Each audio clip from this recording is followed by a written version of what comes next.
9. TYRESE Devon HASPIL. After not hearing from 33-year-old Fahim Salah for a while in 2020, the millionaire tech entrepreneur's cousin visited his Manhattan apartment to check on him.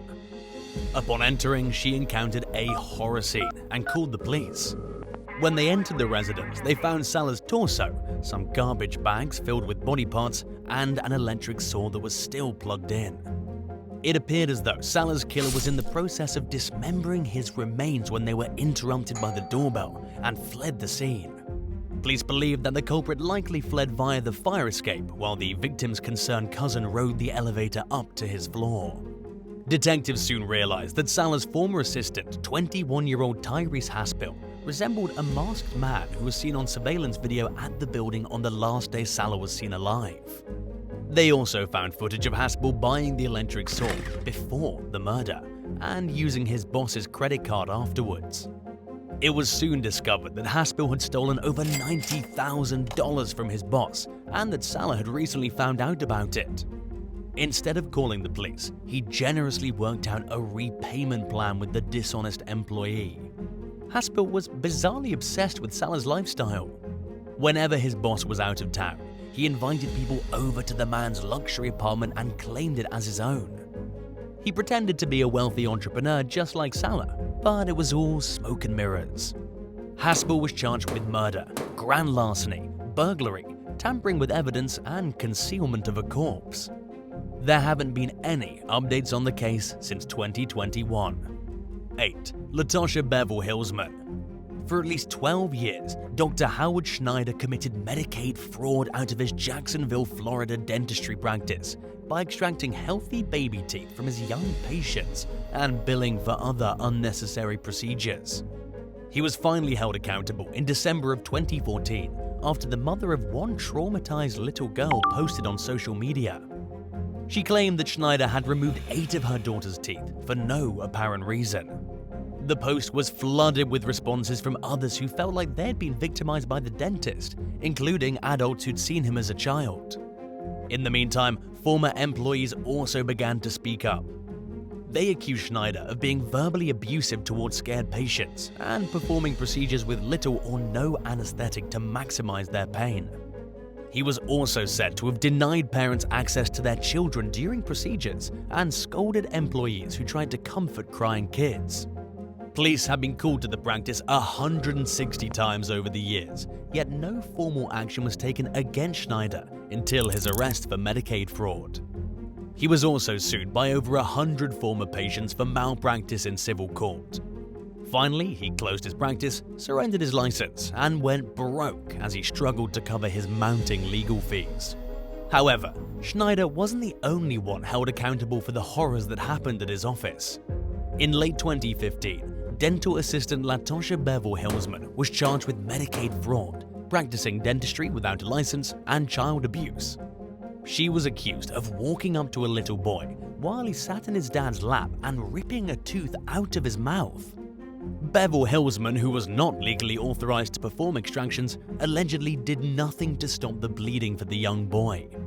While the outcome of her case is unclear, the allegations serve as a disturbing reminder that the success of Schneider's years-long scheme depended, at least partially, on the willingness of employees to participate. 7. Marcia Celeste Fernandez-Barrio. As actress Gabrielle Spanik rose to fame for her roles in Mexican soap operas, she hired 24-year-old Marcia Celeste Fernandez-Barrio as her personal assistant for helping keep up with household chores and personal errands. Barrio, an Argentina native, moved in with the family in early 2010. 3 months later, Spanik and another household member began to experience frequent and worsening nausea, along with headaches, stomach aches, and fatigue. Yet, Barrio showed no symptoms the entire time, leading the family to suspect that she was poisoning them. Blood tests revealed the presence of ammonia in their systems, and police found bottles of ammonium sulfate in Barrio's room.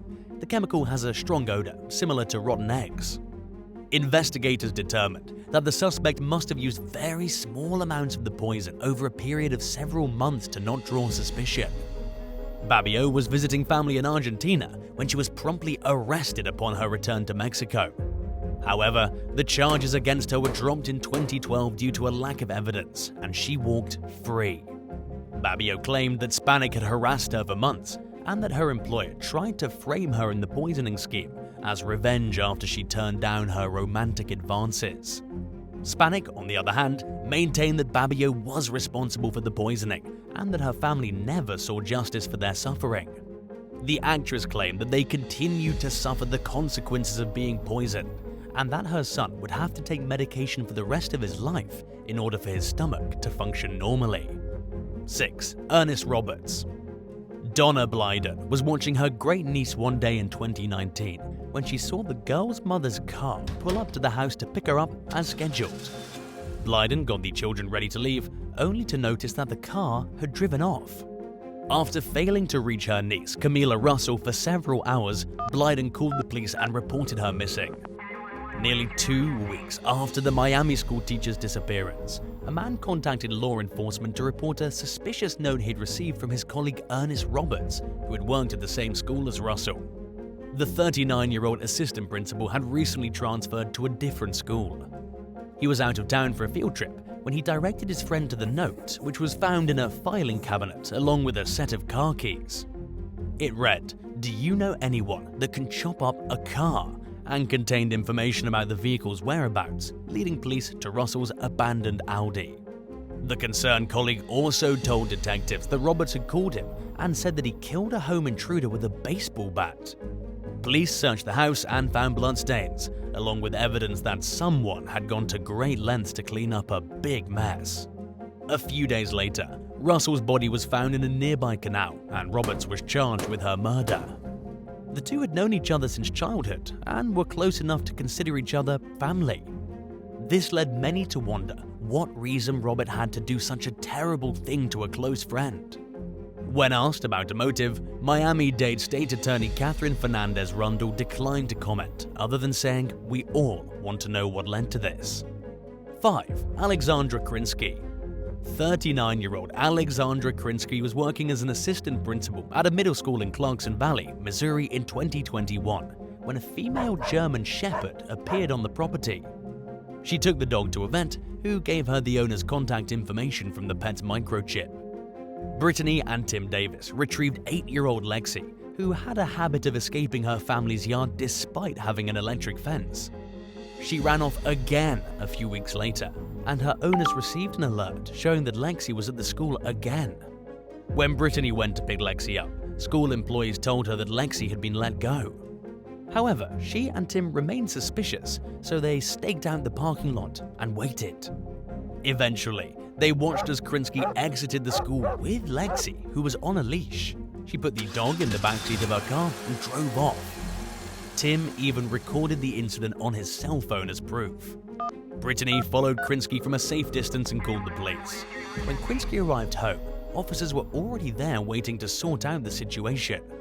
She allegedly told them that she didn't know who Lexi belonged to, and the dog's ID collar and electric shock collar had been removed. The officers had Brittany call for Lexi to prove that she was the owner. Satisfied with the dog's response, they let Brittany take her home. In the meantime, they charged Krinsky with felony animal theft. Her lawyer, Jason Corner, told the St. Louis Post-Dispatch that the situation was a big misunderstanding and that his client was trying to take care of a dog that wasn't being cared for. Krinsky resigned from her job shortly after her arrest. Prosecutors dismissed the case as part of a diversion program, which involved a requirement to perform community service and several other conditions. If Krinsky gets arrested within a year of entering the agreement, she'll be prosecuted for the charge. 4. Gowan Park. In early 2020, police in West Des Moines, Idaho, responded to a call about an unconscious person at a local residence. When they arrived, they found 42-year-old Gowan Park performing CPR on her husband, 41-year-old Sungwoo Nam. He was taken to a nearby hospital, but unfortunately could not be revived. Park, who worked as an assistant economics professor at a local university, reportedly admitted to tying Nam to a chair earlier that day with rope and zip ties. According to police, she also stuffed a piece of clothing in his mouth so he couldn't yell and duct taped a towel over his head. Court documents specified the cause of death to be strangulation. Park claimed that her husband was rude and abusive, and that he'd given her permission to tie him up when he became violent. Students at the college where Park taught were surprised by the news. To them, she didn't seem like the type of person to commit such a heinous act. Park now faces charges of first-degree murder and first-degree kidnapping.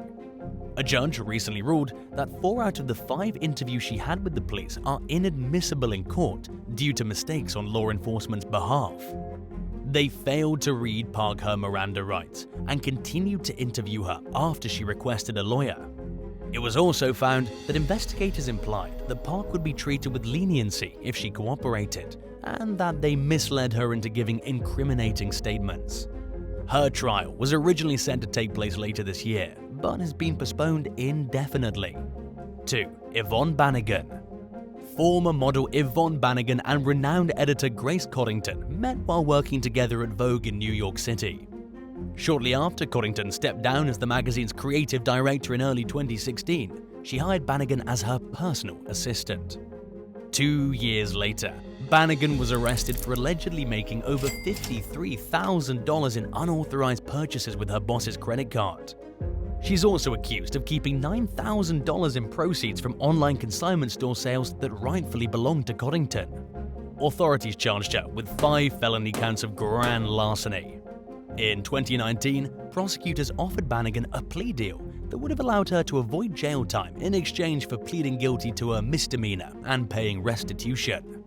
However, she turned down the offer and maintained her innocence. Her lawyer, Michael Cornacchia, told the Irish Independent that his client was completely unaware that she was doing anything wrong. He claimed that Coddington was known for regularly tracking her credit card activity, and that she'd never complained to Bannigan or any other staff members about alleged misuse or theft.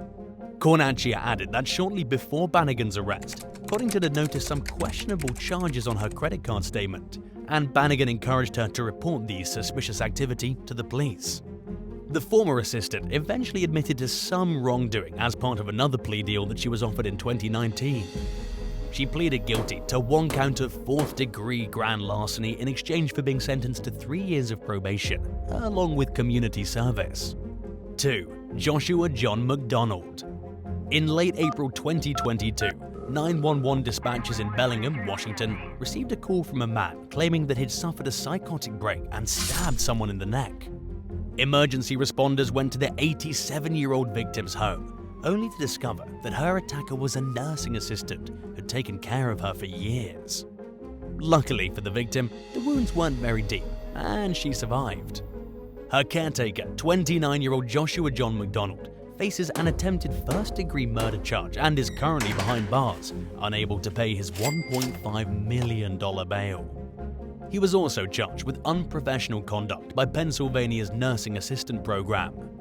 McDonald allegedly told the 911 dispatcher that he wheeled the victim outside in her chair before stabbing her, and that she should be gone. The victim told police she saw an evil spirit in McDonald that day. A little while later, he told her, "You're going to die tonight." At the moment, his trial is scheduled to begin on September 12th. 1. Stephen McCarthy. Earlier this year, a physician's assistant from Bethlehem, Pennsylvania named Stephen McCarthy found out that he was being investigated by the Drug Enforcement Administration, DEA. Agents suspected that he'd written amphetamine and steroid prescriptions for young bodybuilders without valid medical reasons. The more agents dug into the 31-year-old's personal life, the more agitated he became. When he found out they'd spoken with his girlfriend, McCarthy went off the deep end. He allegedly made several threatening phone calls to a DEA agent, and at one point stated that he hoped the agent died in a car accident. For his lapse in judgment, federal prosecutors charged McCarthy with threatening a law officer. His lawyer, John Waldron, told Lehigh Valley Live that his client had become frustrated with the scope and length of the investigation, and that he couldn't deal with it anymore when he made the phone calls. McCarthy has not been charged in connection with the ongoing drug trafficking investigation. However, if convicted of the threat charge, he'll face a maximum of 6 years in prison, although sentencing guidelines recommend a 27 to 33-month sentence. Thanks for watching.